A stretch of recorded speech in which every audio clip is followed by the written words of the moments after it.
আমি পৌলমী। তো আজকে আমরা জানবো ক্যানুলার কালার সাইজ এবং তার গজ। তো এটা নিয়ে অনেকেরই অনেক রকমের কনফিউশন থাকে যে কীভাবে মুখস্থ করবো বা কোনো নিউমোনিক্স আছে কি না। তো একটা ইজি ট্রিক আমরা সবাই বের করেছি, যেটা দিয়ে আমরা সমস্ত নার্সিং স্টুডেন্ট বা মেডিকেল স্টুডেন্ট খুব ইজিলি ডিনোট করতে পারবো এবং মেমোরাইজ করতে পারবো। তো চলো দেখা যাক। অ্যাজিউম করো যে আমাদের সমস্ত নিচে কি থাকে, লাভা থাকে, তাই তো? লাভার উপরে কি আছে, আমাদের সয়েল আছে। সয়েলের উপরে কি আছে, গ্রাস আছে। গ্রাসের উপরে কি আছে, আমাদের ফ্লাওয়ার্স আছে। তার উপরে কি আছে, আমাদের স্কাই আছে। স্কাইয়ের ওপরে কি আছে, আমাদের সান আছে, তাই তো?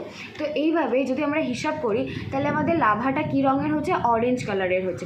তার ওপরে যে মাড আছে, মানে মাটি আছে, মাটিটা কী কালারের হচ্ছে, গ্রে কালারের হচ্ছে। তার ওপরে আমাদের যে গ্রাস আছে, গ্রাস কী কালারের হচ্ছে, গ্রিন কালারের হচ্ছে। তার ওপরে আমাদের যে ফ্লাওয়ার আছে, ফ্লাওয়ার কী কালারের হচ্ছে, পিঙ্ক কালারের, as a pookie pink colour, ওকে।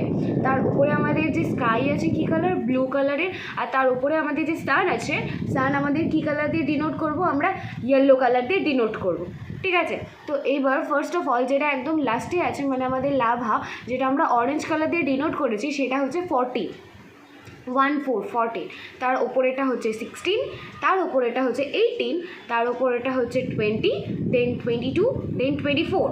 তো এটা হিসাবে কী দাঁড়ালো, ফার্স্টে লাভা মানে হচ্ছে অরেঞ্জ কালার, সেটা আমরা কী কালার দিচ্ছি, 14। তার উপরে কি আছে, মাড। মাড আমাদের কী কালার দিচ্ছি আমরা, 16। তার উপরে কি আছে আমাদের গ্রাস। গ্রাস আমরা কী কালার দিচ্ছি, 18। তারপরে আছে ফ্লাওয়ার মানে পিঙ্ক কালার, সেটাকে আমরা কত দিচ্ছি, 20। ফ্লাওয়ারের ওপরে কি আছে, স্কাই। স্কাই কত কালার দিচ্ছি আমরা, না 22। আর তারপরে আছে আমাদের সান, সেটা কত আছে আমাদের, ইয়েলো। ইয়েলো দিচ্ছি আমরা 24। That's all, thank you.